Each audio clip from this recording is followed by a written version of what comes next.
It's been 4 years since the last Metroid game was released, 11 years since the last console Metroid game was released, and 19 years since Metroid 4 was released.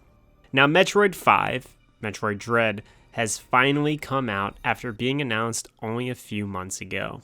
I'm a huge Metroid fan, and I was both extremely excited and extremely hesitant about the release of Dread. I think my excitement's understandable. Super Metroid, one of my favorite games ever. But I also think the games industry has burned me too many times to just blindly await anything anymore. I mean, there are plenty of games that try to revitalize beloved series, and they more often than not result in mediocre experiences. After playing and even 100%ing Metroid Dread, I can confidently say that this is a game worth anybody's time. I think it's great. This game plays like a modern day version of Metroid Fusion. You run around these giant maps full of enemies and secrets, collecting weapons and suit upgrades that power you up more and more. In sort of a reverse of other Metroid games, instead of landing on the surface of a planet and digging your way down into the center, you start in the center of the planet and have to climb your way all the way back up to the surface. So things I liked about Dread, I liked the combat. They brought back the melee counter from the previous Samus Returns, which adds some spice to it, so it isn't just shooting, there's some melee involved. And the beam and missile upgrades, combined with how much sturdier and scarier the enemies are, make fighting them more enjoyable than just being easily killable wildlife like they are in some other games. I like the different biomes. The different areas are pretty distinct in what enemies you'd have to fight there, with different types of traversal obstacles. Like one zone has a lot of underwater and jumping sections, one involves a lot of lava and heat. It's good stuff. The maps also change from time to time, like debris will fall down, making permanent changes to the level. You also fuel up certain doors, which unlock new areas but lock off others. I think overall, though, the level design is pretty solid. I like the visuals. I think the visuals are great. Samus looks super cool in this game. Like, even the way she fights in some of the cutscenes is just badass. Her suits are some of my favorite designs in the series. I think just like visually, they really capture like what a really cool bounty hunter, a space bounty hunter would look like. I think the enemy designs are really cool, and just like the overall aesthetic of the game is very, very solid. And I think the bosses in Dread are probably some of, if not the best boss fights in the series. Metroid bosses tend to vary between being extremely easy or like incredibly oppressive. I think the bosses in Dread are able to be very challenging and get away with it for a couple of reasons. One, when you die against a boss, you respawn in a room right before the fight, so there's nothing really lost there. Two, Samus has a ton of mobility options in this game, like the slide and the teleport dash thingy, as well as space jumping and stuff. And three, a lot of the bosses have telegraphed moves, which allow for Samus to respond by using the appropriate counter. They blink yellow, hit them with the counter move. They aim high, you slide underneath them. They aim low, you jump over them. They come in quick, you dash through them. Bosses are also super fun. I think the final boss specifically is one of, if not the best boss in the series. It's super brutal at first, but not impossible to deal with, and gets relatively easier once you figure out what's going on and how to approach him. Things I didn't like in Metroid Dread, while the maps are really big and expansive, they're not interconnected. I really would have liked a more fluid connection between the different maps besides just the use of teleporters, so that the world would feel a little bit more cohesive.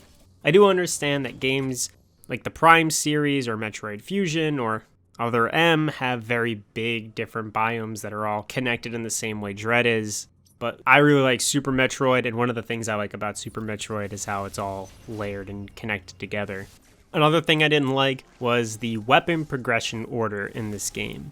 More specifically, you get super missiles and then almost immediately get ice missiles, like pretty quickly after, making those super missiles feel pretty pointless. I think you open like a couple doors with them and then that's it.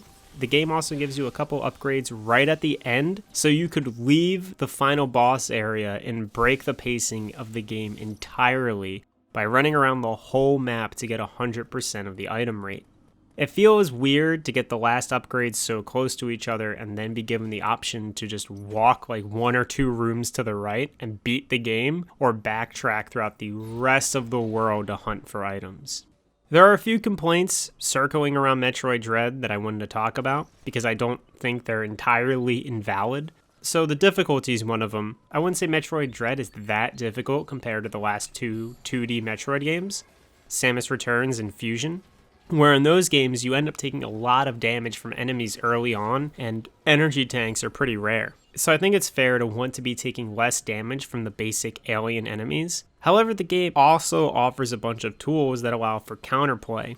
Like I mentioned before, there's dashing, sliding, jumping, and countering.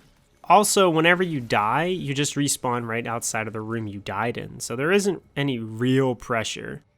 It's fair to say that the game is challenging, but it's not that hard, honestly speaking. I would also say that this game has a reasonable amount to explore and find. And if you're not like me and haven't recently replayed every Metroid game within the past year, I think it's understandable that people would get frustrated when they get lost. But the map in this game is really good. You can put markers down, you can see what types of doors or terrain are blocking you from doing what you want, and there are a lot of color-coded icons that clearly indicate everything you need to know. And so I think that if you master this sort of map and you understand like how to use it and what it's saying, I don't think exploration is that bad. You just have to get a good grip on the tools being offered to you. Speaking of understanding the tools being given, Metroid Dread has a lot of buttons that do different things, and it can get pretty clunky at times, or at least make me feel clunky at times. You have some button options in the menu, but a lot of buttons are being used in Metroid 5, like a lot of them. And mastering movement is, in my opinion, one of the most rewarding things about a Metroid game. It's not required to master movement to beat the game, but some bosses or challenges are gonna feel impossible if you haven't been practicing your shine sparks or slides or wall jumps or whatever. There are also sequence breaks in the game. You can do a few things out of order, and they even have little bonus cutscenes if you use out of sequence items against bosses, which is awesome. I actually think that's so sick. I didn't know about this stuff at all until after I beat the game, but I think it's cool that they're implemented. Oh yeah, Emmys, the robots that run around in the game. I mean, I personally don't really like the trend of putting Nemesis characters in more video games, but whatever. The Emmys aren't scary or that threatening, since you do just respawn right outside of their room if they catch you. I do like that they each hold a different suit upgrade that they use against you. I think that's cool. You know, you have the Speed Booster one, the Morph Ball one, Ice Beam one, etc. They sort of just act as a slight inconvenience more often than not for a portion of the zone you're in until you kill them, and then there's nothing there. I could take or leave the Emmys. I don't really make that much of a difference to me, to be honest. And yeah, that's it. Overall, I had a blast playing Metroid Dread. There aren't that many Metroid games, and it's good to see the series keeping its legacy going with another strong entry. The movement feels fun, and it gives a good amount of mobility options by the end. The combat's pretty good since enemies hurt, and the weapons noticeably upgrade to deal more and more damage as the game progresses, along with having some really good boss fights. Not just for Metroid, but just in general. The environments look great. I like that they're distinct both visually and what they focus on mechanically. I do wish, however, that some of the zones were connected, at least a little bit, but I understand that these maps were already so big that it would be overwhelming if you were to combine even 2 of them together. I wish the game's endgame was a little better. The last boss is amazing, but the upgrades at the end feel a little rushed, and the story pacing also feels rushed. A lot of the "oh my god, I can't believe it's over, this game was amazing" feeling, energy I had after beating Metroid Dread, that all comes from how tense and thrilling the final boss fight was, and not so much anything else that happened. Either way, I tried really hard this video to respond to the criticisms of the game, state the things I liked and didn't like about it, and really hold back my fanboying.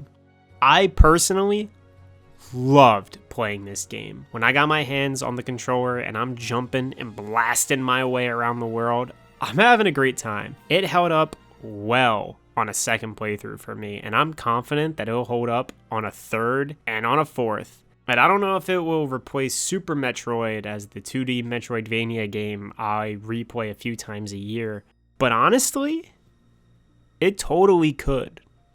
Anyway, that's it for me. Thank you so much for watching. Have a good one, and take it easy.